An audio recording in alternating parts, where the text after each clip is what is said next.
Akashvani Devikulam spice FM.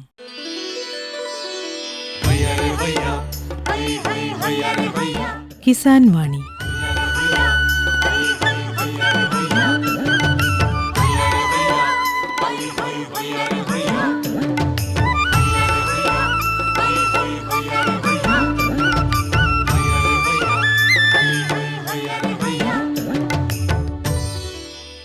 എല്ലാ ശ്രോതാക്കൾക്കും കിസാൻ വാണിയിലേക്ക് സ്വാഗതം.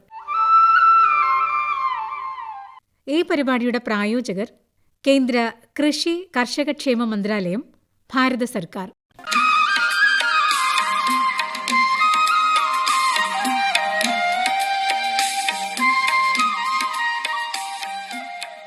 പ്രിയ ശ്രോതാക്കളെ, ഇന്നത്തെ കിസാൻ വാണിയിലേക്ക് സ്വാഗതം.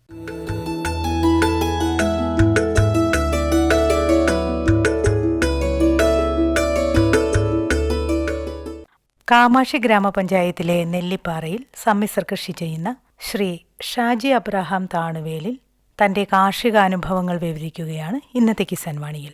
ഇന്ന് കിസാൻ വാണി എത്തിയിരിക്കുന്നത് ഇടുക്കി ജില്ലയിലെ കാമാക്ഷി പഞ്ചായത്തിലാണ്. കാമാക്ഷി പഞ്ചായത്തിലെ നെല്ലിപ്പാറയ്ക്ക് അടുത്ത് പാറക്കടവ് എന്ന സ്ഥലത്താണ്. ഇവിടെ ധാരാളം കർഷകരാണ് എല്ലാവിധ കൃഷികളിലും ഏർപ്പെടുന്നത്. അവരുടെ കാർഷിക അനുഭവങ്ങൾ നമുക്ക് ചോദിച്ചറിയാം. ഇന്ന് ഇവിടെയുള്ള ഒരു കർഷകനായ ഷാജി അബ്രഹാം താണുവേലിലാണ് നമ്മോടൊപ്പം ഉള്ളത്. അദ്ദേഹം എല്ലാവിധ കൃഷികളും ചെയ്യുന്നു. പച്ചക്കറികൾ, കുരുമുളക്, ഏലം, തെങ്ങ് തുടങ്ങിയ എല്ലാ ഇനം കൃഷികളിലും ഏർപ്പെടുന്ന ഒരു മികച്ച കർഷകനാണ്. അദ്ദേഹത്തിന്റെ കാർഷിക അനുഭവങ്ങൾ നമുക്ക് ചോദിച്ചറിയാം. നമസ്കാരം. നമസ്കാരം സാർ. ഷാജി ഇവിടെ ജനിച്ചു വളർന്ന ആളാണോ? അതെ, ഞാനിവിടെ ജനിച്ചതാണ്. ജനിച്ചു വളർന്ന ഇവിടെ പഠനവും വിദ്യാഭ്യാസവും ഒക്കെ എവിടെയായിരുന്നു? ഞാൻ പഠിച്ചത് തുടങ്ങിയ നെല്ലിപ്പാറ സ്കൂളിലാണ്. തുടർന്ന വിദ്യാഭ്യാസം തങ്കമണിയിൽ 4 മുക്കിൽ എങ്ങനെയായിരുന്നു. അപ്പോൾ ഏതുവരെ പഠിച്ചു? ഞാൻ 10ാം ക്ലാസ് പഠിച്ചുള്ളൂ. ഈ 10ാം ക്ലാസ് പഠനത്തിന് ശേഷം പിന്നീട് ഉപരിപഠനത്തിന് പോകാതെ കൃഷിയിലേക്ക് തന്നെ ഇറങ്ങുകയായിരുന്നു? അതെ, ഞങ്ങൾ കാരണം പാരമ്പര്യമായിട്ട് ഞങ്ങൾ കർഷകരാണ്. വല്യപ്പന്മാർ തുടങ്ങി ഞങ്ങൾ കൃഷി രീതിയിലാണ് നടന്നുകൊണ്ടിരുന്നത്. അതുകൊണ്ട് ചെറുപ്പത്തിൽ തുടങ്ങിയത് കണ്ടുപഠിച്ചാണ് വന്നിരിക്കുന്നത്. 10ാം ക്ലാസ് കഴിഞ്ഞ് പിന്നെ നേരെ മാതാപിതാക്കളുടെ ഒപ്പം കൃഷികളിലേക്ക് തന്നെ ഏർപ്പെട്ടു തുടങ്ങി. അതെ. അന്നൊക്കെ എന്തെല്ലാം കൃഷികളാണ് ഉണ്ടായിരുന്നത്? അന്ന് ആദ്യകാലത്ത് കൃഷി എന്ന് പറഞ്ഞാൽ കപ്പയാണ് പ്രധാന കൃഷി. കപ്പയും കരനെല്ലെന്ന് പറഞ്ഞിട്ടുണ്ട്. കരകൃഷി ചെയ്യുന്ന നെല്ല് കൃഷി അതായിരുന്നു കൂടുതൽ ചെയ്തുകൊണ്ടിരുന്നത്. പിന്നെ അത്യാവശ്യം ജീവിക്കാൻ വേണ്ടി കാന്താരി മുളക് അങ്ങനെയൊക്കെ ചെയ്തുകൊണ്ടിരുന്നത്. കൂടുതലും കപ്പ കൃഷിയായിരുന്നു അന്നത്തെ പ്രധാന കൃഷി. അപ്പോൾ അന്ന് നമുക്ക് ഈ കപ്പയല്ലാതെ മറ്റ് കുരുമുളക്, ഏലം അതുപോലെ ഉള്ള കൃഷികളൊന്നും അന്നില്ലായിരുന്നു എന്നാണോ? അന്ന് ഏലമൊന്നും അന്ന് ഇവിടെ ആർക്കും ഇല്ല. അന്ന് പിന്നെയും കൃഷി ചെയ്ത് തുടങ്ങിയ കുരുമുളക് കൃഷി. പിന്നെ അത് കഴിഞ്ഞ് വീണ്ടും വന്ന് കുരുമുളകിലോട്ട് വന്നു. ആദ്യം എല്ലാവരും കുറുമ്പും സ്റ്റാർട്ട് ചെയ്ത് കാച്ചില, ചേന, ചേമ്പ്, ഇതാണ് ആദ്യത്തെ കൃഷികൾ.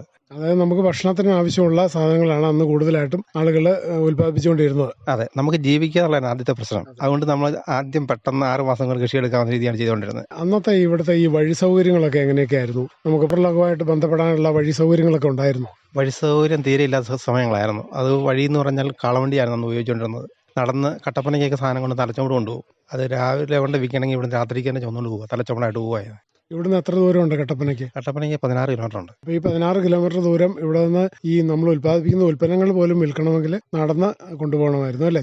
തലച്ചോടായിട്ട് ചുമന്ന് കൊണ്ടുപോകണമായിരുന്നു. അതെ, തലച്ചോടായിട്ട് രാത്രി കൊണ്ടുപോവാണ്. അത് പല സ്ഥലത്ത് വെച്ച് മടുപ്പ് മാറ്റി വെള്ളം കുടിച്ച് മാർക്കറ്റ് തുടങ്ങുമ്പോഴേ അവിടെ ചെല്ലുന്ന സമയമായിട്ട് ചെല്ലുള്ളൂ. അപ്പോൾ അന്നത്തെ ഈ വഴി സൗകര്യം ഇല്ലാതിരുന്നതും കൂടിയായിരിക്കും ഒരുപക്ഷെ കൂടുതൽ പഠിക്കാൻ സാധിക്കായിരുന്നു അല്ലേ? അതെ, അതും അങ്ങനെയൊക്കെ ഉണ്ട്. അതെന്ന് വെച്ചാൽ അന്നത്തെ നമ്മുടെ സാഹചര്യം അനുസരിച്ച് അങ്ങനെയൊക്കെയാണ്. കൂടുതൽ കൃഷിയാണ് നമുക്ക് താല്പര്യം. അത് നമ്മൾ കാരണന്മാരായിട്ടാണെങ്കിൽ കൃഷി ചെയ്ത് പോകുന്നതിനോട് നമുക്ക് അത് വലിയ താല്പര്യമായിരുന്നു, ഇൻട്രസ്റ്റ് ആയിരുന്നു. എന്തൊരു സ്ഥലത്ത് കൃഷി ചെയ്യുന്നുണ്ട് ഇപ്പോൾ എനിക്ക് 1.5 ഏക്കർ എൻ്റെ കൃഷിയുണ്ട്. പിന്നെ ബാക്കി പാട്ടമൊക്കെ എടുത്ത് ചെയ്യും. അതിൽ കൂടുതൽ ഇപ്പോൾ കൃഷി ചെയ്യുന്ന എന്തെല്ലാം ഇനങ്ങളാണ്? ഞാൻ എൻ്റെ പറമ്പിൽ കൂടുതൽ കൃഷി ചെയ്യുന്ന ഏലമാണ്, കൊടിയുണ്ട്, പിന്നെ മറ്റത്തിൽ പയർ ചെയ്യും, പാവൽ ചെയ്യും, പാട്ടത്തിനൊക്കെ എടുത്ത് ചെയ്യുന്നു. ഏലവും വാഴയും എല്ലാം കൂട്ടായി ഈ കുറുമ്പൂപ്പാണ്, പച്ചക്കറികളാണ്. ഈ മറ്റത്തിലെന്ന് പറഞ്ഞാൽ പാടം അല്ലെങ്കിൽ ഇപ്പോൾ നെൽകൃഷി ഇല്ലാതെ തരിശായി കിടക്കുന്ന പാടശേഖരങ്ങൾ അല്ലേ? അത് തന്നെ. നെല്ല് കൃഷിയെല്ലാം ഉപേക്ഷിച്ച് ചുമ്മാ തരിശായിട്ട് കിടക്കുന്ന സ്ഥലമാണ് മറ്റൊന്ന് ഉദ്ദേശിക്കുന്നത്. അതായത് വെള്ളം കൊണ്ട് താനും അത് പയർ കൃഷിക്കും പാവൽ കൃഷിക്കും കൂടുതൽ ഉപയോഗിക്കുന്നത്. അപ്പോൾ കൂടുതലായിട്ട് ഇപ്പോൾ ഏലമാണ് കൃഷി ചെയ്യുന്നതെന്ന് പറഞ്ഞല്ലോ. എത്ര നാളുകളായി ഏല കൃഷിയിലേക്ക് ഏർപ്പെട്ട് തുടങ്ങിയിട്ട്? ഏലകൃഷിയിലേക്ക് ഞങ്ങൾ ഇറങ്ങിയിട്ടൊരു 20 വർഷമായിട്ടുണ്ട്. 20 വർഷമായിട്ട് ഏലകൃഷി ചെയ്യുന്നതാണ്. ഈ ഏലകൃഷിക്ക് ഇവിടെ നല്ല അനുയോജ്യമായ കാലാവസ്ഥയാണോ? എന്താണ് തോന്നുന്നത്? ഏലകൃഷിക്ക് നമ്മുടെ ഈ പ്രദേശം നല്ല കാലാവസ്ഥ. ഏലകൃഷിക്ക് നമുക്ക് അനുയോജ്യമായ കാലാവസ്ഥ വരുന്നുണ്ട്. നല്ല രീതിയിൽ ഉൽപ്പാദനം വരുന്നുണ്ട്. മുന്നോട്ട് പോകുന്ന അങ്ങനെയാണ്. ഏതിനും ഏലമാണ് കൃഷി ചെയ്തിരിക്കുന്നത്? ഞങ്ങൾക്ക് ഇവിടെ കൂടുതലും ചെയ്യുന്നത് ഞള്ളാനി, പിന്നെ കുമിളിയേലം എന്ന് പറയുന്ന ഏലമുണ്ട്. പിന്നെ നേരത്തെ ആദ്യം ചെയ്ത മൈസൂർ ബൾഗ ചെയ്തുകൊണ്ടിരുന്നത്. അത് കഴിഞ്ഞാണ് നമ്മൾ കൂടുതൽ ഉൽപ്പാദന ശേഷിയുള്ള ഞള്ളാനിയിലോട്ടൊക്കെ തിരിഞ്ഞത്. ഈ മൈസൂർ ബൾഗ കൃഷി ചെയ്തുകൊണ്ടിരുന്നു എന്ന് പറഞ്ഞല്ലോ, അതും ഈ ഇപ്പോൾ ഞള്ളാനി കൃഷി ചെയ്യുന്നതും തമ്മിൽ എന്താണ് വ്യത്യാസമുള്ളത്? മൈസൂർ മുളക് എന്ന് പറഞ്ഞാൽ ഈ ഏലത്തിന് ഭയങ്കര പ്രതിരോധ ശക്തിയായിരുന്നു. കീടനാശിനി ഒത്തിരി ഉപയോഗിക്കേണ്ടായിരുന്നു. ഏലം ഇത് തണ്ടൊടിച്ചിലില്ല, പിന്നെ കരിച്ചിൽ കുറവ്, ഇതെല്ലാം ഉണ്ടായിരുന്നു. ഈ അത്യുൽപാദനം വന്നപ്പോഴത്തേക്ക് ഇതിനൊക്കെ പ്രതിരോധ ശക്തി കുറവ്, പെട്ടെന്ന് തണ്ടൊടിഞ്ഞു പോകുന്നു, പിസേറിയം പിടിക്കുന്നു, അങ്ങനെയൊക്കെ പല പല കേടുകളാകുകയാണ്. അപ്പോൾ ഏലത്തിന് പ്രതിരോധ ശക്തി തീരെ ഇല്ല, ഞള്ളാനിക്കും ഈ കുമളി ഏലത്തിനൊക്കെ. അപ്പോൾ ആണെങ്കിൽ കൂടുതൽ പ്രതിരോധ ശക്തി ഉണ്ട്. പുതിയ ഇനം ഏലങ്ങൾക്ക് അത്രയും പ്രതിരോധ ശക്തി ഇല്ലെന്നാണ് ഷാജി പറയുന്നത്. അപ്പോൾ പിന്നെ നമ്മൾ ഈ വൾഗ മാറ്റിയിട്ട് ഈ പുതിയ ഞള്ളാനി പോലുള്ള ഐറ്റങ്ങൾ കൃഷി ചെയ്യാനുള്ള ഒരു കാരണം എന്താണ്? കൂടുതൽ ഉൽപ്പാദനം കിട്ടുന്നതുകൊണ്ടാണ്. അതെ, നമുക്കൊരു ചെടിയിൽ നിന്ന് ശരാശരി 1 കിലോയ്ക്ക് മുകളിൽ ഒരു ഇടയ്ക്ക് പുതിയ ഏലം വന്നപ്പോഴത്തേക്കും കിട്ടാൻ തുടങ്ങി. 1 കിലോ 2 കിലോ ഒക്കെ പച്ചക്ക ഒരിടയ്ക്ക് കിട്ടും. വൾഗ എന്ന് പറയുമ്പോൾ നമുക്ക് അങ്ങനെ കിട്ടില്ല. പക്ഷേ കേട് കുറവുണ്ടെന്ന് മാത്രം, ഉൽപ്പാദനം കുറവ്. നമ്മളെല്ലാവരും ഉൽപ്പാദനം കൂട്ടാൻ വേണ്ടി നല്ല സാധനം വെച്ചാൽ അന്നേരത്തേക്കും കേട് കൂടുതൽ, വളക്കൂടുതൽ ചെയ്ത് മരുന്ന് കൂടുതൽ നമ്മൾ ചെയ്യാൻ തുടങ്ങി. ഇത് നമ്മൾ ഏലം കൃഷി ചെയ്ത് ഒരു ചിമ്പ് നട്ടാണോ കൃഷി ചെയ്ത് തുടങ്ങിയത്, അതോ തൈ മേടിച്ച് നടുകയാണോ ചെയ്തത്? നമ്മളെല്ലാവരും ചിമ്പ് മേടിച്ച് വെക്കുകയായിരുന്നു. അതായത് ഒറ്റ ചിമ്പെന്നാണ് പറയുന്നത്. ഒരു ചിമ്പ് മേടിച്ച് വെച്ചാൽ അത് വെച്ചൊരു മാസം ആകുമ്പോഴത്തേക്ക് അടുത്ത ചിമ്പ് പൊട്ടി റെഡിയായിട്ട് വരികയാണ് ചെയ്യുന്നത്. ഒരു ഒറ്റ ചിമ്പ് വെക്കുന്നത് നമുക്ക് എപ്പോഴും നല്ലതായിട്ട് കാണുന്നത്. ഈ ഒറ്റ ചിമ്പ് ഇങ്ങനെ നമ്മൾ നട്ട് കഴിഞ്ഞാൽ ഇത് എത്ര നാളാകുമ്പോഴത്തേക്ക് ഇത് വിളവെടുക്കാറാകും? അതുപോലെ തന്നെ ഈ വിളവെടുപ്പ് ആകുമ്പോഴേക്ക് എത്രമാത്രം കൂടുതൽ ചിമ്പുകൾ അതിലുണ്ടായിരിക്കും? ഒരു 6 മാസം ആകുമ്പോഴത്തേക്കും ഒറ്റ ചിമ്പിൽ ഒരു 10 ചിമ്പിന് മുകളിലാവും. 9 മാസം ആകുമ്പോഴത്തേക്കും ആ ഏലത്തെ ശരവടിക്കാൻ തുടങ്ങും. 9 മാസം ആകുമ്പം നമ്മൾ വെച്ച ചിമ്പെ ശരവടിച്ച് കായ ഉൽപ്പാദനം തുടങ്ങും. 1 വർഷം ആകുമ്പോഴത്തേക്ക് കുറേശ്ശെ അത്യാവശ്യം നമുക്ക് കുറേശ്ശെ കായ എടുക്കാറാകും. ഇപ്പോൾ ഈ 1 വർഷം ആകുമ്പോഴത്തേക്ക് എത്ര ചിമ്പുകൾ കൂടുതലായിട്ട് അതിൻ്റെ അകത്ത് ഉണ്ടായി വരും സാധാരണ? ഒരുപാട് നല്ലപോലെ ഏലം വളം വെട്ടി ചെയ്യുവാണെങ്കിൽ ഒരു 40 ചിമ്പ് 50 ചിമ്പൊക്കെ ആവും ഒരു വർഷത്തേക്ക്, ശരാശരിയൊക്കെ ആവും. ഈ 2 വർഷം ആകുമ്പോഴത്തേക്ക് ഏതാണ്ട് 100 ചിമ്പ് ഒക്കെ വരും. ഏറെക്കുറെ നല്ല അധികം ആൾക്കാർക്ക് 100 ചിമ്പിന് മുകളിലാവുന്നുണ്ട് 1 വർഷം കഴിയുമ്പോഴത്തേക്ക്, 2 വർഷമൊക്കെ ആകുമ്പോഴത്തേക്കും. ഇനി നമ്മളിതിന് വളപ്രയോഗങ്ങൾ എന്തൊക്കെയാണ് ചെയ്യാറുള്ളത്? നമ്മൾ ഏലത്തിന് അടിസ്ഥാന വളമായിട്ട് ചാണകവും എല്ലുപൊടി വേപ്പുണ്ടാക്കിയിട്ടാണ് നടുന്നത്. നട്ട് കഴിഞ്ഞ് ചോട് കളച്ച് അത് കഴിഞ്ഞൊരു ചോട് പിടിച്ചൊരു 45 ദിവസമൊക്കെ ആകുമ്പോഴത്തേക്ക് അടുത്ത ഫാക്ടംബോസ്, രാസവളം അങ്ങനെയൊക്കെ ഓരോന്ന് ചെയ്യും. പിന്നെ ജൈവവളങ്ങളാണെങ്കിൽ ആ ജൈവവളങ്ങൾ അത് എല്ലുപൊടി അങ്ങനെയൊക്കെ വീണ്ടും ഇട്ട് കൊടുക്കുന്നു. സെറാമില്ല് അങ്ങനെ ജൈവവളം ഇട്ട് കൊടുക്കുന്നു. അതിന് ഓരോ സമയം അനുസരിച്ച് ചെയ്ത് വരികയാണ്. ഇത് നമ്മൾ വളങ്ങൾ അതേപടി ഇട്ട് കൊടുക്കുകയാണോ ചെയ്യുന്നത്, അതോ ഇത് കലക്കി ഒഴിക്കുകയാണോ? ഏതാണ് ചെയ്യാറുള്ളത്? കലക്കി ഒഴിക്കുന്നുണ്ട്. ചാണകവും വേപ്പുണ്ണാക്കെല്ലാം പുളിപ്പിച്ചിട്ട് വെച്ച് കലക്കി ഒഴിക്കും. മാറി ചെയ്യുന്നത്. ഒന്ന് ചെയ്താൽ പിന്നെ അടുത്ത് കുറച്ച് കലക്കി ഒഴിക്കുന്നു, വളം ചെയ്യുന്നു, അങ്ങനെ മാറി ചെയ്യുന്നത്. ഒരു വർഷത്തിൽ നമ്മൾ എത്ര തവണ ഇതിന് വളപ്രയോഗം ചെയ്യേണ്ടി വരാറുണ്ട്?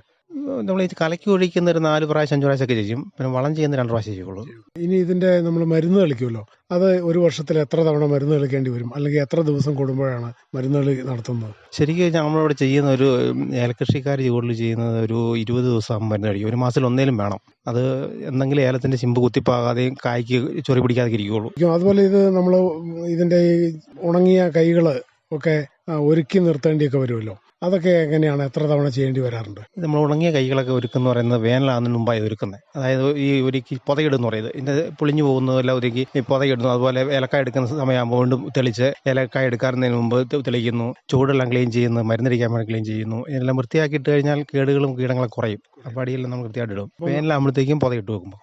അപ്പോൾ നമ്മൾ ഇത് ഈ വെട്ടി മാറ്റുന്ന അതിൻ്റെ കൈകൾ, അതുപോലെ ഇലകൾ, അങ്ങനെയുള്ള സാധനങ്ങളൊക്കെ നമ്മൾ ഏലത്തോട്ടത്തിൽ തന്നെ ഉപേക്ഷിക്കുകയാണോ ചെയ്യുന്നത്, അതോ മറ്റെവിടെ അതിന് പ്രത്യേക സ്ഥലം ഉണ്ടാക്കി മാറ്റുകയാണോ ചെയ്യുന്നത്? നമ്മൾ ഏലത്തിന് മണ്ണിടാൻ വേണ്ടി വേറെ ഏലത്തിനിടയ്ക്ക് ഒരു കുഴി എടുക്കും. ആ എടുക്കുന്ന കുഴിക്കകത്ത് ഇത് ഒരുക്കുന്ന ചപ്പ് ഇട്ട് മൂടുവായിരുന്നു. അത് വീണ്ടും 10 വർഷമാണ് അത് ഇളക്കുമ്പോഴത്തേക്ക് ഈ കമ്പോസ്റ്റ് പോലെ കിടക്കും. അത് നമ്മളെടുത്ത് ഏലത്തിന് ചുവട്ടിൽ വിരിക്കുമ്പോൾ അത് വീണ്ടും വളമായിട്ട് തന്നെ നമുക്ക് കിട്ടുന്നു. ഈ ജലസേചന സൗകര്യമൊക്കെ ഉള്ള സ്ഥലമാണോ? ജലസേചനം എന്ന് പറഞ്ഞാൽ ഞങ്ങൾ പടുതാക്കുളം ഉണ്ടാക്കിയിടുകയാണ്. മുകളിൽ പറമ്പിന് മുകളിൽ പടുതാക്കുളം ഉണ്ടാക്കി വെച്ച് അവിടുന്ന് ഓസിട്ട് വെള്ളം എടുത്ത് നനയ്ക്കുന്നു. മരുന്ന് കീടനാശിനി അടിക്കാനൊക്കെ അവിടുന്ന് വെള്ളം എടുത്താണ് ഉപയോഗിക്കുന്നത്. ഈ വേനൽക്കാലത്ത് നമ്മളിത് ഏലം നനച്ചു കൊടുക്കേണ്ടി വരാറുണ്ടോ? അതുപോലെ തണൽ ക്രമീകരണമൊക്കെ എങ്ങനെയാണ് ചെയ്യുന്നത്? നമുക്ക് സ്വയമായിട്ട് തന്നെ തണൽ വൃക്ഷങ്ങളുണ്ട്. അത് വർഷകാലത്ത് വെട്ടി ഒരുക്കി എടുക്കുന്നു. വേനലാകുമ്പോഴത്തേക്ക് വീണ്ടും ഷെയ്ഡാവുന്നു. അത് നനയ്ക്കാൻ നമ്മൾ ഓസിട്ട് പടുതാക്കുളത്തിൽ നിന്ന് വെള്ളം എടുത്ത് നനയ്ക്കുന്നു. തണുപ്പെല്ലാം ക്രമീകരിച്ച് നിർത്തുകയാണ് ചെയ്യുന്നത്. ഇനി നമുക്ക് ഈ വിളവെടുപ്പ് നമുക്ക് എങ്ങനെയാണ്? തൊഴിലാളികളെ ഇവിടെ തദ്ദേശീയരായ തൊഴിലാളികളെ ലഭ്യമാണോ, അതല്ലെങ്കിൽ നമ്മൾ അന്യസംസ്ഥാന തൊഴിലാളികളെ ആശ്രയിച്ചാണോ ചെയ്യുന്നത്? ഇവിടെ എൻ്റെ പറമ്പിൽ നമ്മുടെ ഈ ഭാഗത്തുള്ള ആൾക്കാർ തന്നെയാണ് കായ എടുക്കാൻ വരുന്നത്. അത് നമ്മുടെ ഇവിടുത്തെ പ്രദേശക്കാർ തന്നെ ആൾക്കാർ വന്ന് എടുക്കുന്നു. അത് ജൂലൈ മാസത്തിലാണ് കായെടുപ്പ് നമ്മൾ തുടങ്ങുന്നത്. അത് എടുക്കുന്നത് 45 ദിവസം കൊണ്ട് 45 ദിവസം വിളവെടുത്ത് നടന്നുകൊണ്ടിരിക്കും. ഇത് ഉണങ്ങാനൊക്കെ നമുക്ക് അടുത്ത് തന്നെ സൗകര്യമുണ്ടോ? നമ്മൾ അടുത്തടുത്ത് പല ഭാഗങ്ങളിൽ നമ്മുടെ പ്രദേശങ്ങളിലൊക്കെ ഇലക്ട്രിക് ഡ്രയറെല്ലാം ഉണ്ട്, ബർഗിനുണ്ട്, അങ്ങനെ പല പല സ്റ്റോറുണ്ട്. ആ സ്റ്റോറുകളിൽ കൊണ്ട് നമ്മൾ ഉണങ്ങുന്നു. ഒരു ദിവസം കൊണ്ട് നമ്മൾ ഇന്ന് കൊടുക്കുന്നതൊക്കെ നാളെ പോയിട്ട് അവിടെ തുടങ്ങി കിട്ടും. അപ്പോൾ ഏകദേശം നമ്മൾ എത്ര കിലോ പച്ച ഏലക്ക ഉണങ്ങിയാൽ 1 കിലോ ഉണക്ക ഏലക്ക ലഭിക്കാറുണ്ട് ഇപ്പോൾ ഉണങ്ങി കിട്ടുമ്പോൾ? നമ്മൾ 5 ഇവിടെ കിട്ടും സാധാരണ. 5 കിലോയ്ക്ക് 5.5 കിലോയ്ക്ക് 1 കിലോ 5 കിലോ പച്ചക്ക എടുത്ത് കഴിഞ്ഞാൽ നമുക്ക് 1 കിലോ ഉണക്ക കിട്ടും. 5.5 കിലോ പച്ചക്ക എടുത്ത് അങ്ങനെയാണ് നമ്മൾ എടുക്കുന്ന മൂപ്പിനനുസരിച്ചാണ് കിട്ടുന്നത്. ഇച്ചിരി പിഞ്ച് കൂടി പോയാൽ കുറയും, വ്യത്യാസം വരും. അങ്ങനെയാണ് നമുക്ക് കണ്ടുവരുന്നത്. ഇനി ഇത് മറ്റ് ഈ ജോലികളെല്ലാം നമ്മൾ തന്നെയാണോ ചെയ്യുന്നത്? അതിനും കൂലിക്ക് ആളുകളെ കൂട്ടേണ്ടി വരാറുണ്ടോ? എല്ലാം കൂടെ ഷെയ്ഡ് ഇറക്കാൻ നേരത്തും മരത്തിൽ കയറി നടക്കൂട്ടും, കായെടുക്കാൻ നേരത്ത് കായെടുക്കാൻ കൂട്ടും. പിന്നെ ബാക്കി നമുക്ക് ചെയ്യാൻ പറ്റുന്ന പണികളെല്ലാം നമ്മൾ തന്നെ ചെയ്യുന്നു. പിന്നെ കുറേ ആളെ കൂട്ടുന്ന സമയത്ത് അങ്ങനെ ആളെ കൂട്ടുന്നു, അങ്ങനെയാണ് ചെയ്യുന്നത്. ഇനി ഏലകൃഷി ഇപ്പോഴത്തെ ഒരു വില എങ്ങനെയുണ്ട്? ഇപ്പോൾ ഒരുവിധം അല്പം വില വ്യത്യാസം കഴിഞ്ഞ വർഷത്തെ വെച്ച് ഇപ്പോൾ ഏലത്തിനുണ്ടെന്ന് തോന്നുന്നല്ലേ? കഴിഞ്ഞ വർഷത്തിൽ ഒരു അല്പം വില മാറ്റം ഈ വർഷം കാണുന്നുണ്ട്. കഴിഞ്ഞ വർഷത്തേക്കാൾ ഒരു കുറച്ച് കൂടുതലുണ്ട്. പക്ഷേ ഇപ്പോൾ സ്റ്റഡി ആയിട്ടൊക്കെയാണ് നിൽക്കുന്നത്. ഏകദേശം ഈ എത്ര രൂപ ഒരു കിലോയ്ക്ക് കിട്ടിയാൽ ഏലകൃഷി നമുക്ക് ലാഭകരമായിട്ട് മുന്നോട്ട് കൊണ്ടുപോകാൻ സാധിക്കും ഷാജിയുടെ ഒരു അഭിപ്രായത്തിൽ? എൻ്റെ അഭിപ്രായത്തിലൊരു 2000 രൂപയൊക്കെ ഉണ്ടെങ്കിൽ നമുക്ക് കർഷകർക്ക് ലാഭമായിട്ട് നിൽക്കും. വിളവ് കൂടിക്കഴിഞ്ഞാൽ, വിളവ് കുറവാണെങ്കിൽ ഇതെല്ലാം നമുക്ക് നഷ്ടത്തിലോട്ടാണ് വരുന്നത്. ഈ വർഷം പൊതുവെ എങ്ങനെയാണ് വിളവ്? നന്നായിട്ട് ഉണ്ടോ അതോ കഴിഞ്ഞ വർഷത്തെ മുൻ വർഷങ്ങളെ അപേക്ഷിച്ച് വിളവ് കുറവുണ്ടോ ഈ വർഷം? കഴിഞ്ഞ വർഷത്തേലും ഈ വർഷം വിളവ് കുറവാണ്. കാലാവസ്ഥയുടെ പ്രശ്നം കൊണ്ടായിരിക്കും ഈ വർഷം കഴിഞ്ഞ വർഷത്തേലും വിളവില്ല. പുതിയ കായ ഉണ്ടാകുന്നത് കുറവാണ്. हर जोखिम से निकल कर फसल आए, सुरक्षित हो जाए। फसल बीमा से हर किसान अब आत्मनिर्भर हो जाए। संकट के समय प्रधानमंत्री फसल बीमा योजना किसानों के लिए वरदान है। अब सूखा पड़े या बाढ़ आ जाए, कोई डर नहीं। अब ओले पड़े या कीट पतंगे फसल खा जाए, कोई फिक्र नहीं, क्योंकि हमने लिया है प्रधानमंत्री फसल बीमा। बुआई से फसल कटाई तक हर जोखिम का दावा, न्यूनतम प्रीमियम पर अधिकतम भुगतान का वादा। योजना से हर साल जुड़ रहे हैं 5 करोड़ से ज्यादा किसान। अब आपकी है बारी। नजदीकी कृषि कार्यालय, सहकारी समिति, बैंक शाखा, अधिकृत बीमा कंपनी या जन सेवा केंद्र में स्वेच्छा से करा सकते हैं पंजीकरण। फसल बीमा पोर्टल या फसल बीमा ऐप द्वारा भी कराया जा सकता है पंजीकरण। प्रधानमंत्री फसल बीमा योजना, आपकी फसलों का संपूर्ण सुरक्षा कवच। कृषि एवं किसान कल्याण मंत्रालय, भारत सरकार। ഇനി മറ്റ് കൃഷികളിലേക്ക് വന്നാൽ പിന്നെ കൂടുതൽ പച്ചക്കറിയാണ് കൃഷി ചെയ്യുന്നത് അല്ലേ? പയറും പാവലൊക്കെയാണ് ചെയ്യുന്നത്. പയർ കൃഷിയുണ്ട്. അതെല്ലാം നമ്മുടെ സ്വന്തം പറമ്പിലാണോ അതോ പാട്ടത്തിനെടുത്ത്? പയർ കൃഷി സ്വന്തം പറമ്പിലും ചെയ്യും, പാട്ടമായിട്ട് ചെയ്യുന്നുണ്ട്. അത് എന്തെല്ലാം പയറുകളാണ് അല്ലെങ്കിൽ എന്തെല്ലാം ഇനം പച്ചക്കറികളാണ് കൃഷി ചെയ്യുന്നത്? പയർ നമ്മൾ കൂടുതൽ ചെയ്യുന്നത് വള്ളിപ്പയർ എന്ന് പറഞ്ഞ സാധനമാണ്, മീറ്റർ പയർ. അത് നാംദാരി എന്നൊക്കെ പറയുന്ന ഹൈബ്രിഡ് സാധനം ശ്രമിക്കാനും ചെയ്യുന്നത്. അത് നമ്മൾ ചെയ്യുകയാണെങ്കിൽ നമുക്ക് പ്രതിരോധ ശേഷി കൂടുതലുണ്ട്, പിന്നെ അത്യുൽപാദനമുണ്ട്. അതുകൊണ്ട് നാംദാരി എന്ന് പറയുന്നത് VFCK വഴി കിട്ടുന്ന വിത്ത്, നല്ല വിത്തുകളാണ് ചെയ്യുന്നത്. VFPCK ഇവിടെ അടുത്ത് ഉണ്ടല്ലേ? നമുക്ക് കാമാക്ഷി പഞ്ചായത്ത് തങ്കമണി VFCK ഉണ്ട്. അപ്പോൾ അവർ നമുക്ക് വിത്തുകൾ അവിടെ നമ്മൾ പറഞ്ഞു കഴിഞ്ഞാൽ ആവശ്യമുള്ള വിത്തുകളെല്ലാം ലഭ്യമാണോ? നമുക്ക് ഏത് സാധനമാണെന്ന് പറഞ്ഞാൽ പയറിന് വിത്ത് വേണേൽ പയർ വിത്ത്, പാവൽ വിത്ത് വേണേൽ പാവൽ വിത്ത്, നമുക്ക് ആവശ്യമുള്ള വിത്ത് നമ്മൾ ചോദിച്ചാൽ തരുന്നത്. അപ്പോൾ ഈ വിത്ത് വാങ്ങിച്ച് നമ്മൾ കൊണ്ടുവന്ന് ഇത് കൃഷി അതെങ്ങനെയാണ് പയർ കൃഷി ചെയ്യുന്ന തുടക്കം മുതലുള്ള കാര്യങ്ങളൊന്ന് വിശദമായിട്ട് പറയാം. പയർ കൃഷിയെ നമ്മൾ ആദ്യമായിട്ട് തടവൊരുക്കുകയാണ് ചെയ്യുന്നത്. തടവൊരുക്കിയിട്ട് അത് കിളച്ചിട്ട് തടവാക്കി കഴിഞ്ഞ് കുമ്മായിടും. കുമ്മായിട്ട് 10 ദിവസത്തിനിടയ്ക്ക് ഇടവേള വേണം. ഈ കുമ്മായിട്ട് ഇളക്കിയിട്ട് കഴിയുമ്പോഴത്തേക്കും 15 ദിവസം ആകുമ്പോഴത്തേക്കും വീണ്ടും ചാണകപ്പൊടി എല്ലാം കൂടിയിട്ട് വീണ്ടും ഇളക്കുന്നു. അത് ഇളക്കിയിട്ട് കഴിഞ്ഞ് പയർ വിത്ത് ഒരു ദിവസം വെള്ളത്തിലിടുന്ന് പറഞ്ഞാൽ വെള്ളത്തിൽ ഒരു 4 മണിക്കൂർ നേരം പയർ വിത്ത് വെള്ളത്തിലിടുന്നു. അത് വാരി ഒന്നേ തുണിക്കകത്ത് അല്ലെങ്കിൽ ടിഷ്യൂ പേപ്പറിനകത്ത് കെട്ടി വെക്കുന്നു. അതൊരു 4 മണിക്കൂർ കഴിയുമ്പോഴത്തേക്ക് ഇത് വീറി വരും. കണ്ടുപോകാൻ വെള്ളം പിടിച്ച് ചീഞ്ഞു പോകും. അതെടുത്ത് വെച്ച് വീണ്ടും നമ്മൾ പയറിനെ നടത്തി കൊണ്ടിടുന്നു. എല്ലുപൊടിയെല്ലാം ഇട്ട് റെഡിയാക്കി വെച്ചാണ് നടുന്നത്. അതൊരു 8 ദിവസം ആകുമ്പോഴത്തേക്ക് ഇത് രണ്ടലയായി. അത് കഴിയുമ്പോഴത്തേക്ക് ഇത് നമ്മൾ സ്യൂഡോമോണസിനെയും ചേർത്ത് കൊടുക്കും. അപ്പോൾ ഇതിന് പ്രതിരോധ ശക്തി കിട്ടും, കേടൊക്കെ കുറഞ്ഞിരിക്കും. ഒരു 20 ദിവസം ആകുമ്പോഴത്തേക്കും വള്ളി നടാൻ തുടങ്ങും. അപ്പോഴത്തേക്കും നമ്മളിതിനെ കമ്പ് കുത്തി കൊടുത്ത് 4 പയറാ ചൂട് 4 വള്ളി ഇങ്ങനെ കെട്ടിക്കൊടുക്കും, 4 സൈഡിലോട്ട് പോകാൻ വേണ്ടി പന്തലോട്ട്. അതിൻ്റെ ഇടയ്ക്ക് വള്ളി ഞെരി കത്തി കൊടുക്കത്ത് വെച്ച് പന്തലേക്ക് കയറാൻ തുടങ്ങുമ്പോഴത്തേക്കും പന്തൽ കെട്ടും. ഒരു 7 പൊക്കത്തിലാണ് പന്തൽ കെട്ടുന്നത്. 7 പന്തൽ പങ്കെടുത്ത് നമുക്ക് കൈ എത്തണം. ഇത് കെട്ടാനുള്ള ഉയരത്തിനാണ് 7 വലുപ്പത്തിൽ പന്തൽ കെട്ടുന്നത്. 7 വരെ പൊക്കത്തിൽ പന്തൽ കെട്ടി അതൊരു പയറിട്ടൊരു 40 ദിവസം ആകുമ്പോഴത്തേക്കും നമുക്ക് 45 ദിവസം പൂടാൻ തുടങ്ങും. 45 ദിവസം ആകുമ്പോഴത്തേക്കും പൂട്ട് കഴിഞ്ഞാൽ 60 ദിവസം ആകുമ്പോഴത്തേക്കും ഒരു മണി ആവും. ഒരു പയറിൻ്റെ കാലാവധി എന്ന് പറയുന്നത് പിന്നെ 60 ദിവസം കായ എടുക്കാം, 4 മാസം വരെ നമുക്ക് കിട്ടുള്ളൂ. പിന്നെ അതിൻ്റെ കായുടെ വലിപ്പം കുറയുന്നു, ചെറുതായി പോകും. അതുകൊണ്ട് 1/2 ഏക്കർ സ്ഥലത്ത് നമ്മളൊരു 300 കൂടി പയറിടും. 1/2 ഏക്കർ സ്ഥലത്ത് കൃഷി ചെയ്യുകയാണെങ്കിൽ 300 പയറുകയാണെങ്കിൽ നമുക്കൊരു 1.5 ദിവസം കായ എടുക്കാം. അതായത് ഒരു ദിവസം കായ എടുത്ത് പിറ്റേ ദിവസം ഇല്ല, അതിൻ്റെ ഒരു ദിവസം കായ എടുക്കാം. നല്ല ഇത് മൂത്ത് പോകും. അപ്പോൾ അങ്ങനെ എടുക്കുകയാണെങ്കിൽ നമുക്ക് ശരാശരി ഒരു 100 കിലോ 150 കിലോ പയറിങ്ങനെ 1.5 ദിവസം എടുക്കും. ഒരു 1.5 പറിക്കാൻ പറ്റും. അത് കാലാവസ്ഥ അനുയോജ്യമാണെങ്കിൽ നമുക്ക് നല്ല രീതിയിൽ പയർ കിട്ടും, അല്ലെങ്കിൽ കുറഞ്ഞു വന്നിരിക്കും. ഇപ്പോൾ ഈ കഴിഞ്ഞ വർഷം ഒരു വില ഉണ്ടായിരുന്നു പയറിന്. ഇപ്പോഴും പയറിന് പച്ചക്കറിക്ക് പയറിന് വിലയുണ്ട്. അത് നമ്മൾ വിൽക്കുന്നത് ഇവിടെ VFCKയുടെ വിപണിയിൽ തന്നെയാണോ അതോ മറ്റു കടകളിൽ വിൽക്കുമോ? VFCKയുടെ വിപണിയിലാണ് കൂടുതൽ വിട്ടുകൊണ്ടിരുന്നത്. പിന്നെ അത് നമ്മുടെ പ്രദേശംകാർ ചിലപ്പോൾ ചോദിക്കുന്നവർക്ക് കൊടുക്കും. കടകളിൽ അത്യാവശ്യം അങ്ങനെ പലയിടത്തുള്ളൂ. VFCKയല്ല കൂടുതൽ നമ്മൾ എടുക്കുന്നത്. നമ്മളതിൻ്റെ ആൾക്കാരാണ്. പയറിന് നമ്മൾ പ്രത്യേകിച്ച് ശ്രദ്ധിക്കേണ്ട കാര്യങ്ങൾ, പ്രത്യേകിച്ച് കീടബാധ, അതുപോലെ രോഗാണുങ്ങൾ അതിനെ ബാധിക്കുന്ന അത്തരം കാര്യങ്ങൾ എന്തൊക്കെയാണ് പ്രധാനമായിട്ട് ശ്രദ്ധിക്കേണ്ട കാര്യങ്ങൾ? പയറിന് കൂടുതലായിട്ട് വരുന്ന മുഞ്ഞ എന്ന് പറയുന്നൊരു ഇതുണ്ട്. മുഞ്ഞയുണ്ട്, പിന്നെ ഇലയിരുട്ടി എന്നൊരു സാധനമുണ്ട്. അതെല്ലാം ചെയ്യുന്നുണ്ട്. മുന്നേ 2 വർഷമായിട്ട് കാണുന്ന സാധനം തന്നെ ഈ റോക്കറ്റ് പുഴു എന്നും പറഞ്ഞ് ഇലയിൽ കൂടെ ഇങ്ങനെ കയറിച്ചൊരു ഒന്നര ഭാഗം കാണാം. എല്ലാം നമ്മൾ ഇച്ചിരി അന്തർവ്യാപന ശേഷിയുള്ള മരുന്ന് കൊടുത്താലേ ഈ റോക്കറ്റ് പുഴുവൊക്കെ പോകുള്ളൂ. അല്ലെങ്കിൽ ട്രൈക്കോഡർമ അങ്ങനെയൊക്കെ ചെയ്യും. ഇവിടെ സ്യൂഡോമോണസൊക്കെ ചിട്ട് കൊടുത്ത് സാധനമൊക്കെ ചെയ്യും. പിന്നെ ഈ വേപ്പ് പിണ്ണാക്കിൻ്റെ എല്ലാ സത്ത് അടങ്ങിയ ഇതാണ്, അത് ചേർത്ത് കളിക്കും. പിന്നെ ജൈവമായിട്ട് വെളുത്തുള്ളി അങ്ങനെയൊക്കെ ഞങ്ങൾ ചെയ്യും. പിന്നെ കന്നുകാലിയുടെ മൂത്രത്തിലെടുത്തത് 5 ലിറ്റർ നമ്മൾ കൂട്ടും. 5 ലിറ്റർ വെള്ളത്തിനകത്ത് 1 ലിറ്റർ മൂത്രം ചേർത്തേച്ച് അത് കളിച്ചു കൊടുക്കും. അതൊക്കെ നല്ല ഇതിനെ കിട്ടുന്നുണ്ട്. ഈ മറ്റെന്തെല്ലാം കൃഷികളാണുള്ളത്? പിന്നെ നമ്മൾ ചെയ്യുന്നത് കൊടിയുണ്ട്, കുരുമുളക് കൃഷിയുണ്ട്, തെങ്ങ് കാലത്ത് കാലത്തേക്കുണ്ട്, കുറച്ചുണ്ട്.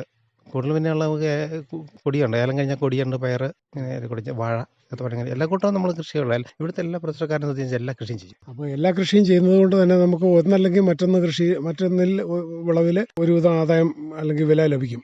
അതെ, ഏതെങ്കിലും ഓരോരോന്നും മാറി കിട്ടും. നമുക്ക് അങ്ങനെ സംഭവം നാടോട്ട് വരുന്നുണ്ട്, ഏതെങ്കിലും കിട്ടും. ഒരു കൂട്ടത്തിൽ നമ്മൾ ബാലൻസ് ആയിട്ട് പോകുള്ളൂ. കൃഷി ഓഫീസ് അല്ലെങ്കിൽ പഞ്ചായത്ത് തലത്തിൽ അല്ലെങ്കിൽ സർക്കാരിൻ്റെ തലങ്ങളിൽ നിന്നുള്ള സഹായങ്ങൾ എന്തെങ്കിലുമൊക്കെ ലഭിക്കുന്നുണ്ടോ? നമ്മൾ സാധാരണ നമ്മൾ ചെയ്തു വരുന്നതെന്ന് വെച്ചാൽ നമുക്ക് ഒന്നേ കാലവർഷം കെടുതി വരുമ്പോൾ, വേനലൊക്കെ വരുമ്പോൾ നമുക്ക് കൃഷിനാശം വരുമ്പോൾ നമ്മൾ കൃഷി ഭവനിൽ അറിയിക്കും. അവർ ഉടനെ കണക്കെടുക്കാൻ വരും. നമുക്ക് എന്തെങ്കിലും ഒരു നഷ്ടമൊക്കെ അങ്ങോട്ട് കിട്ടും. പിന്നെ സബ്സിഡി ആയിട്ട് ചിലപ്പോൾ VFCക്ക് നിന്ന് കിട്ടും. നമ്മൾ ചെയ്യുന്നതിന് എന്തെങ്കിലും എത്ര എണ്ണം ജയിച്ചു അങ്ങനെ സബ്സിഡി ഉണ്ട്. അങ്ങനെയൊക്കെ മുന്നോട്ട് പോകുന്നുണ്ട്. ഈ കേന്ദ്ര സർക്കാരിൻ്റെ പ്രധാനമന്ത്രി കിസാൻ സമ്മാൻ നിധിയുടെ സഹായം ലഭിക്കുന്നുണ്ടോ? പ്രധാനമന്ത്രിയുടെ എനിക്ക് കിസാൻ്റെ ആയിട്ട് അങ്ങനെ പറഞ്ഞാൽ എനിക്ക് 2000 3 മാസം കൊണ്ട് നമുക്ക് കിട്ടുന്നത്. അത് അസുഖ പൈസ കിട്ടുന്നുണ്ട്. പൊതുവെ സന്തോഷകരമായിട്ട് മുന്നോട്ട് പോകുന്നു. സന്തോഷമായി. ഞാൻ പള്ളിയിലെ കപ്പ്യാരാണ്. അതിൻ്റെ ഇടയ്ക്ക് നമ്മൾ ഈ കൃഷികളെല്ലാം ആയിട്ട് പോകുന്നത്. ഞങ്ങൾക്ക് കപ്പ്യാരായിട്ട് 20 വർഷമായി. അതിൻ്റെ ഇടയ്ക്ക് നമ്മൾ ഇനി കൃഷി പരിപാടി എല്ലാമായിട്ട് മുന്നോട്ട് പോകും. പൊതുവെ കർഷകരോട് അല്ലെങ്കിൽ പുതിയ തലമുറ ആളുകൾ ധാരാളമായിട്ട് കൃഷിയിലേക്ക് വരുന്നില്ലല്ലോ ഈ കാലത്ത്. അപ്പോൾ അവരെ ഈ കാർഷിക വൃത്തിയിലേക്ക് ആകർഷിക്കാൻ വേണ്ടിയിട്ട് നമുക്ക് എന്ത് ചെയ്യാൻ സാധിക്കുമെന്നാണ് തോന്നുന്നത്? അതായത് നമ്മുടെ കൃഷി കണ്ട് പലരും നമ്മളോട് ഏലത്തിന് വിത്തും ഏലത്തിന് തൈയെല്ലാം മേടിക്കാൻ നമ്മുടെ കൃഷി നല്ലതാണെന്ന് കാണിക്കുമ്പോഴത്തെ ആൾക്കാർ പലരും വരുന്നുണ്ട്. അതായത് നമ്മുടെ കൃഷി കാണുമ്പോൾ, നമ്മൾ ചെയ്യുന്ന പയർ കൃഷി കാണുമ്പോഴും പാവൽ കൃഷി കാണുമ്പോഴും ഏലക്കൃഷി കാണുമ്പോഴും ഞാൻ എവിടുന്ന് ചെയ്യുന്നത്, എങ്ങനെയാണ് ചെയ്യുന്നത് പലരും ചോദിച്ചു വരാറുണ്ട്. അതായത് എൻ്റെ കൃഷി എങ്ങനെ കൃഷി ചെയ്താൽ വിത്ത് തരാമെന്നൊക്കെ ചോദിച്ചു വരുന്ന പലരും ഉണ്ട്. അത് കണ്ട് ആൾക്കാർ പലരും, ചെറുപ്പക്കാർക്ക് താല്പര്യം പൊതുവെ ഇല്ല, എന്നാലും ഇവിടുത്തെയുള്ള കൃഷി മടിച്ചിരിക്കുന്ന ഒരു നല്ല കൃഷി കാണുമ്പോൾ അതിലൊരു താല്പര്യപ്പെടുന്ന ആൾക്കാരൊക്കെ ഉണ്ട്. ഈ ചെറുപ്പക്കാരെ കൃഷിയിലേക്ക് ആകർഷിക്കാൻ നമുക്ക് എന്ത് ചെയ്യാൻ സാധിക്കും? കൃഷിക്കാരെ ആകർഷിക്കുക എന്ന് പറഞ്ഞാൽ അവർക്ക് ഇപ്പോഴത്തെ കാലഘട്ടത്തിൽ പിള്ളേർ സെറ്റുകൾ കൃഷിയിലേക്ക് വരുന്നത് കുറവ്. അവരെ ആകർഷിക്കണമെങ്കിൽ നമ്മൾ എന്താണെന്ന് വെച്ചാൽ സർക്കാർ നിലപാടിൽ എന്തെങ്കിലും ഇടപാടുണ്ടാകണം. സർക്കാർ വരുമാനം കൂട്ടും വില കിട്ടുകയൊക്കെ ചെയ്ത് അവർക്ക് ഇതുകൊണ്ട് പ്രയോജനമുണ്ടെന്ന് തോന്നിക്കഴിഞ്ഞാൽ വിൽക്കാറേ സാധ്യതയുള്ളൂ. വീട്ടിലാരൊക്കെയുണ്ട്? എനിക്ക് ഭാര്യ, 4 മക്കൾ, അമ്മ.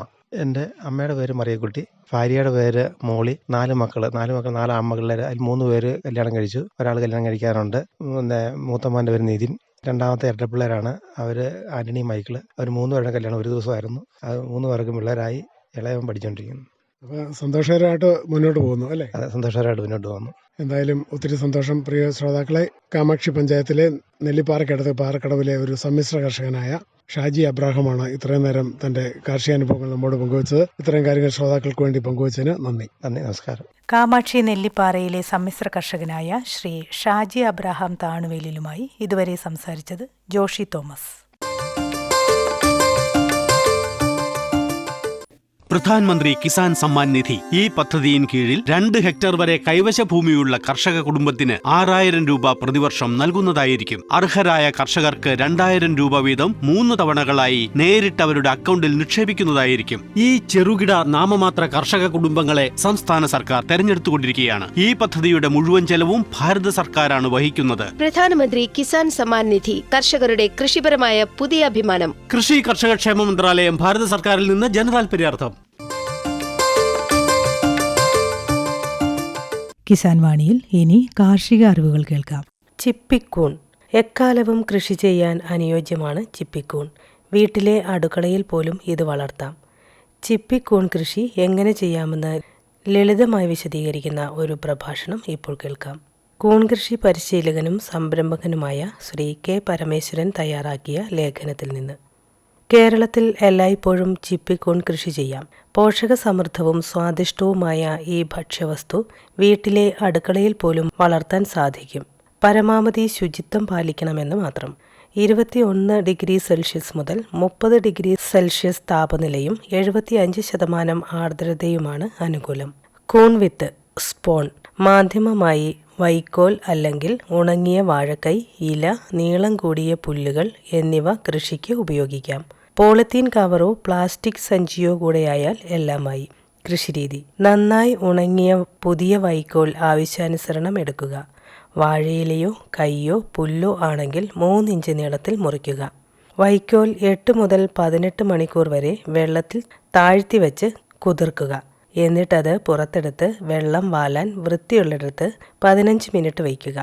വീണ്ടും ഒരു പാത്രത്തിൽ 4-5 ലിറ്റർ വെള്ളമെടുത്ത് കുതിർത്ത വൈക്കോൽ അതിലിട്ട ശേഷം പാത്രമടച്ച് 1 മണിക്കൂർ ആവിയിൽ വേവിക്കുക.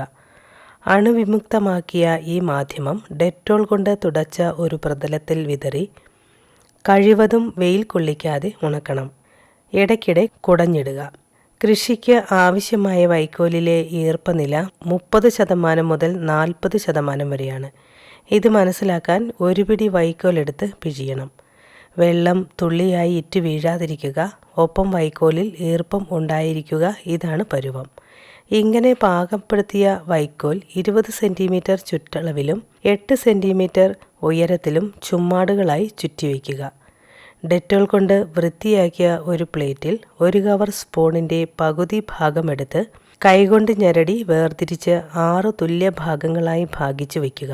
എന്നിട്ട് 30x60 സെൻറ്റിമീറ്റർ അല്ലെങ്കിൽ 25x50 സെൻറ്റിമീറ്റർ വലിപ്പമുള്ള സുതാര്യമായ പോളിത്തീൻ കവർ എടുത്ത് അതിൻ്റെ ചുവടറ്റം നൂൽകൊണ്ട് കെട്ടി ഉരുണ്ട ആകൃതിയിലാക്കുക. എന്നിട്ട് കവറിനകത്ത് ഒരു ചുമ്മാട് ഇറക്കി വെച്ച് കൈകൊണ്ട് അമർത്തി മുകൾ ഭാഗം നിരപ്പാക്കണം. ഈ ചുമ്മാടിനു മുകളിൽ 6 ഭാഗിച്ചു വച്ചതിൽ ഒരു ഭാഗം വിത്തിൽ നിന്ന് കുറച്ചെടുത്ത് ചുമ്മാടിന് മുകളിൽ കവറുമായി ചേരുന്ന ഭാഗത്ത് അരികിലൂടെ ഒരേ അളവിൽ ഒരു ചുറ്റിടുക. മധ്യഭാഗത്ത് വിത്ത് വേണ്ട. ഇതിനു മുകളിലൂടെ വീണ്ടും അടുത്ത ചുമ്മാട് ഇറക്കി വച്ച് ചെറുതായി അമർത്തി നിരപ്പാക്കുക. 2ാം ഭാഗം വിത്തെടുത്ത് ആദ്യത്തേതുപോലെ ഇടുക. ഇപ്രകാരം ബാക്കിയുള്ള ഓരോ ചുമ്മാടും ഇറക്കി വച്ച് ഓരോ ഭാഗം വിത്തും ഇടുക. ഏറ്റവും മുകളിൽ കുറച്ച് വിത്ത് ചുമ്മാടിന് മീതെ വിതറാം. ഇനി കവറിൻ്റെ മുകൾ ഭാഗം നൂലുകൊണ്ട് കൂട്ടിക്കെട്ടാം. ഇങ്ങനെ തയ്യാറാക്കുന്നതാണ് ബെഡ് അഥവാ തടം. കവറിൻ്റെ വലുപ്പമനുസരിച്ച് ചുമ്മാടിൻ്റെ എണ്ണത്തിലും വിത്തിൻ്റെ അളവിലും വ്യത്യാസം വരുത്താം. ഇപ്പോൾ ബാക്കി ഭാഗിച്ചു വെച്ച പകുതി വിത്തിൽ ഒരു ബെഡ് കൂടി ചെയ്യേണ്ടതാണ്. തയ്യാറാക്കിയ ഈ ബെഡിൻ്റെ ചുറ്റിലും 2 മില്ലിമീറ്റർ ചുറ്റളവുള്ള 30-ൽ പരം ദ്വാരങ്ങൾ ചെറിയ ആണിയോ ഈർക്കിലോ സൂചിയോ ഉപയോഗിച്ച് കുത്തിയുണ്ടാക്കുക. ഈ ബെഡുകളെ വെളിച്ചവും ചൂടും കുറഞ്ഞ തണുത്തതും വായുസഞ്ചാരവും ഉള്ളതുമായ മുറിയിൽ ഉറുമ്പും എലിയും നശിപ്പിക്കാതെ മേശമേലോ തറയിലോ ഉറിയിലോ 15 ദിവസം സൂക്ഷിക്കാം. ചെറിയ തോതിൽ വിപണനത്തിനാണെങ്കിൽ സിറ്റൗട്ടിൽ കറുത്ത കൊതുകുവലയോ ഷെയ്ഡ് നെറ്റോ കെട്ടി മറച്ചിട്ട് മുകളിൽ 2 അടി വ്യത്യാസത്തിൽ ചരടോ കമ്പിയോ പൈപ്പോ വെച്ച് ഓരോ പൈപ്പിലും 2 അടി അകലത്തിൽ ഒരു ഉറയിൽ 5 ബെഡുകൾ ഒന്നിന് താഴെ ഒന്നായി തൂക്കിയിടുക. ചെറിയ സ്ഥലത്ത് കൂടുതൽ ബെഡുകൾ ക്രമീകരിക്കാൻ പറ്റും. ഇത്തരത്തിൽ 15 ദിവസം സൂക്ഷിച്ചു കഴിഞ്ഞ ബെഡുകളിൽ കൂൺ തന്തുക്കൾ പടർന്നു കയറി നല്ല വെളുത്ത നിറമായി മാറും. ഈ വെളുത്ത നിറമാണ് മൈസീലിയം. പൂർണ്ണ വളർച്ചയെത്തിയ തടങ്ങളിൽ ബ്ലേഡ് കൊണ്ട് 1 ഇഞ്ച് നീളത്തിൽ 10-15 സ്ഥലത്ത് ചെറിയ കീറലുകൾ ഉണ്ടാക്കുക. എന്നിട്ട് രാവിലെയും വൈകിട്ടും ചെറിയ തോതിൽ നനയ്ക്കുക. സ്പ്രേയറും ഉപയോഗിക്കാം. ഒരാഴ്ച കൊണ്ട് കൂൺമൊട്ടുകൾ പ്രത്യക്ഷപ്പെടും.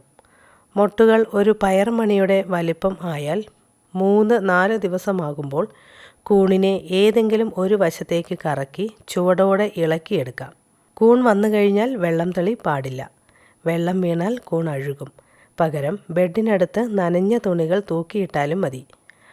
ആദ്യം വിളവെടുപ്പ് കഴിഞ്ഞ ഏതാനും കീറലുകൾ കൂടി ഉണ്ടാക്കി വെള്ളം തളി ആവർത്തിക്കുക. 10 ദിവസത്തിനകം രണ്ടാമതും കൂൺ മുളയ്ക്കും. ഇത് നേരത്തേതുപോലെ പാകമാകുമ്പോൾ പറിച്ചെടുക്കാം. വീണ്ടും വെള്ളം തളിക്കുക. അടുത്ത 15 ദിവസത്തിനുള്ളിൽ 3ാം പ്രാവശ്യവും കൂൺ മുളച്ചു വരും. 3 വിളവെടുപ്പ് കഴിയുമ്പോൾ ബെഡ് ഉണ്ടാക്കി 45 മുതൽ 50 ദിവസം കാലാവധിയാകും. വീണ്ടും വെള്ളം തളിച്ചുകൊണ്ടിരുന്ന് വല്ലപ്പോഴും കുറച്ച് കൂൺ ലഭിക്കുവാൻ സാധ്യതയുണ്ട്. അതിനുശേഷം കവർ മാറ്റിക്കളഞ്ഞ് അവശിഷ്ടം ജൈവവളമായി എല്ലാ വിളകൾക്കും ഉപയോഗിക്കാം.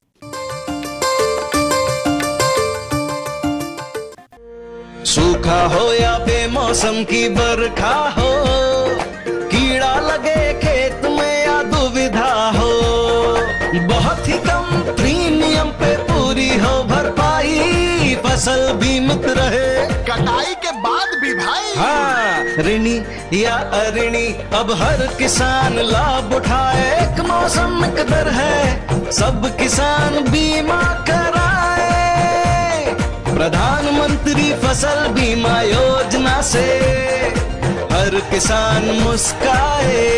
कृषि और किसान कल्याण मंत्रालय द्वारा किसान हित में जारी।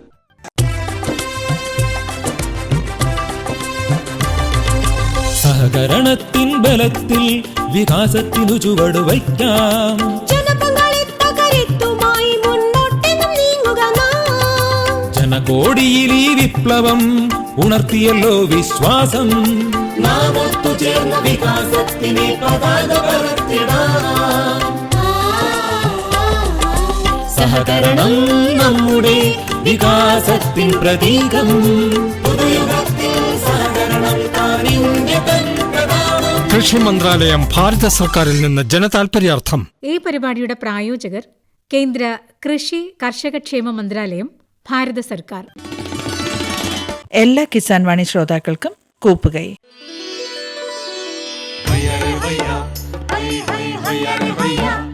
കിസാൻ വാണി സമാപിക്കുന്നു.